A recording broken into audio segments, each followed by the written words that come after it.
Nii, edasi nüüd lähme silmade juurde ja täna siis näitame sellist kerget suitsusilmameiki. Ja Lumene Natural Code sarjas on siis hästi ilusaid värvilisi lauvärve. Nii, kõigepealt siis pliiatsiga me teeme kontuurid ja alustame siit silma välisnurgast, et tõmbame selle kontuuri natuke ülespidi, et mitte alla, vaid pigem ülespoole. Ja siis viime ta ka alumise ripsmejoonega kokku. Ja nüüd siis siia silma ülalaule hästi ripsme äärde ja võib üsna julgelt seda kontuuri siia teha. Ja samamoodi natukene siia lau peale ka kanda.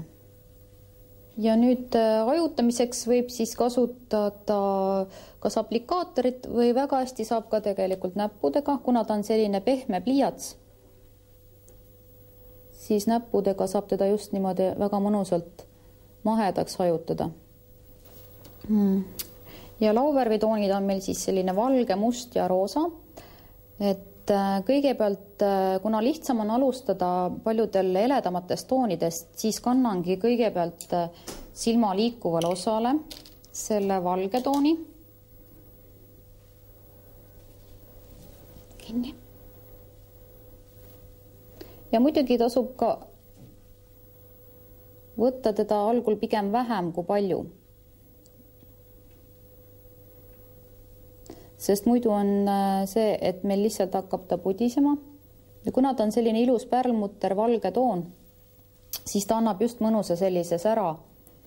Ja nüüd edasi siis kasutan seda roosat tooni. Ja seda kannan siis siia silma välisnurka selle pliiatsi joone peale ja natuke ajutan ka teda juba siia silmavakku.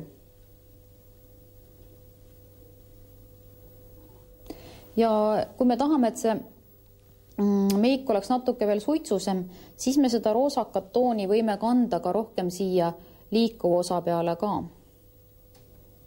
Et see valge jääb meil ainult siia silma sisenurka.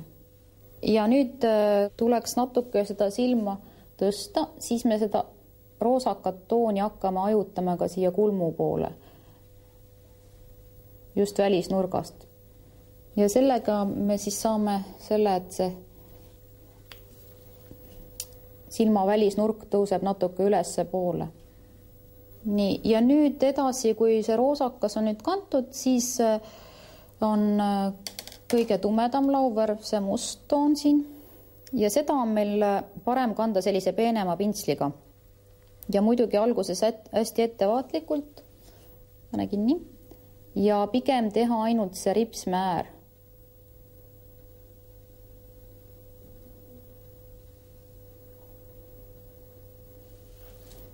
Nii, ja kergelt siis ka vaata ülesse alumisele ripsmäärele ja viime nad omavahel kokku.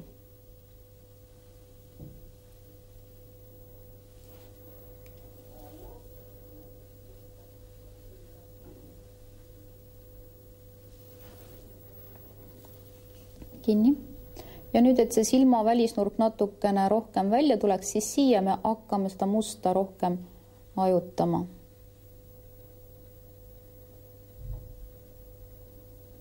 Nii, ja kui nüüd tundub, et seda musta on natuke liiga palju, siis võime selle roosakaga natuke üle ajutada veel. Nii alumise ääre kui ka ülemise. Tähtis on, et need värvid nagu üksteisega seguniksid ja oleksid hästi ajutatud. Nüüd me oleme jõudnud siis selle suitsusilma meigiga nii kaugele, et meil on lauvärvide hajutus tehtud ja et kui nüüd tahta veel seda silma tugevamaks, siis selleks on hea kasutada musta lainerit, mis on siis selline hästi mõnusa otsikuga, et sellega on hästi lihtne teha, kuna see ots ei ole väga selline peenike, vaid just ka, kes ei ole nii kogenud veel, saavad ilusti sellega hakkama. Ja samamoodi siis tõmbame kõigepealt selle silma välisnurga ja nüüd siis hakkame siit ettevaatlikult teda hästi ripsmäärt mööda tõmbama ja kokku viima. Nii. Ja kellel siis ei ole veel nii palju oskusi, siis soovitan kindlasti ennem teha see lainerjoon selline hästi peenike ja pigem ripsmete lähedale, mitte teda teha sellist väga paksu. Kinni. Ja nüüd, kui me tahame natukene tugevamaks teda, siis kergelt siit välisnurgast teeme teda natuke laiemaks.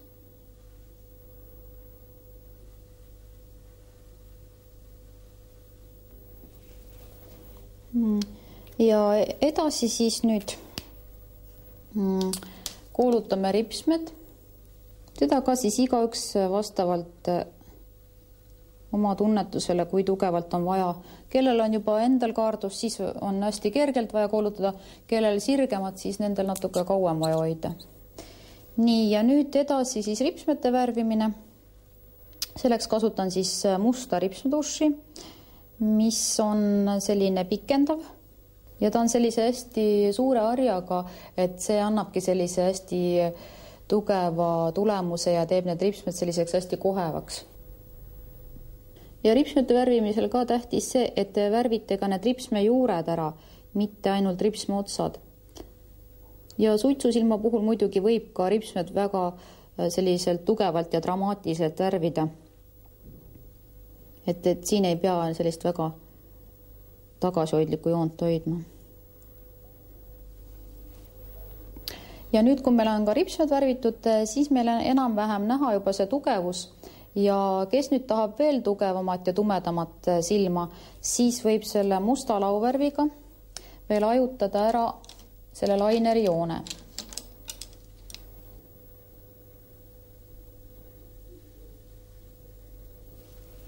Ja sellise hästi ilusa suitsusilma me saame just, kui me ajutame neid värve hästi korralikult siia üksteise sisse. Nüüd on probleem selles, et kui on siia pudisenud päris palju seda lauvärvi ja eks seda ikka juhtub, kui suitsusilma teha, siis kõigepealt pühime ta pintsliga ära nii palju, kui me saame. Ja nüüd ma lihtsalt siis švammiga tugevamalt niimoodi eemaldan seda lauvärvi, mis siia pudisenud on. Aga kuna sellega nühib ka siit ära selle peitekreemi, siis ma pean siiski neid uuesti siia lisama. Nii, võtame jälle siis selle peitepaleti ja kergelt siis tupsutan siia.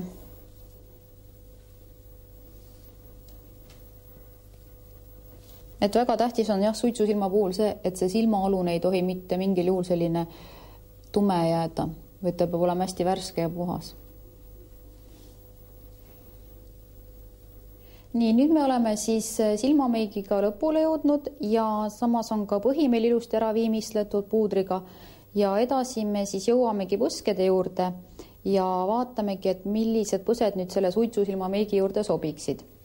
Et siin on näiteks lumenel hästi hea selline päiksepuuder ja põsepunna karp, kus on siis just mõeldud sellele, et päiksepuudriga me saame modelleerida nägu ja ta on just selline hästi mõnus kerge toon, mis sobib hästi paljudele ja toob just need põsesarnasi esile. Ja edasi siis kanname seda roosakat tooni natuke näo keskele rohkem, et anda selline mõnus värske õhetus. Ja kindlasti ka seda võib hiljem veel juurde lisada. Ta hakkab natuke nagu naha sisse imbuma, et siis on teda mugav ka kaasas kanda ja me saame juurde lisada. Ja huulte puhul siis ka suitsusilma meigi juurde huuled võiksid olla sellised eledamad ja läikega ja siin on meil palju erinevaid toone. Et igaüks siis saab muidugi leida ka sobiliku, et kes tahab natuke sellist särtsakamat tulemust, võiks kasutada sellist natuke punakat tooni ja kes tahab just, et see rõhk jääks rohkem silmale, siis näiteks võib kasutada sellist oranžikas roosakat tooni. Ja siin on ka lumenel valikus selline ilma pärlmutrita läige ja samas on ka selline hästi pärlmutrine, et täpselt kuidas kellelgi just soovi on. Et mina siin meigis kasutaksin pigem sellist ilma pärlmutrita, kuna meil silmadel on juba seda pärlmutrit lisatud, siis tasakaaluks võiks olla huultel selline natuke tagasihoidlikum. Ja selline roosakas, oranžikas virsikutoon sobib siis ka hästi paljudele, et ta jääb selline hästi naturaalne ja samas värske.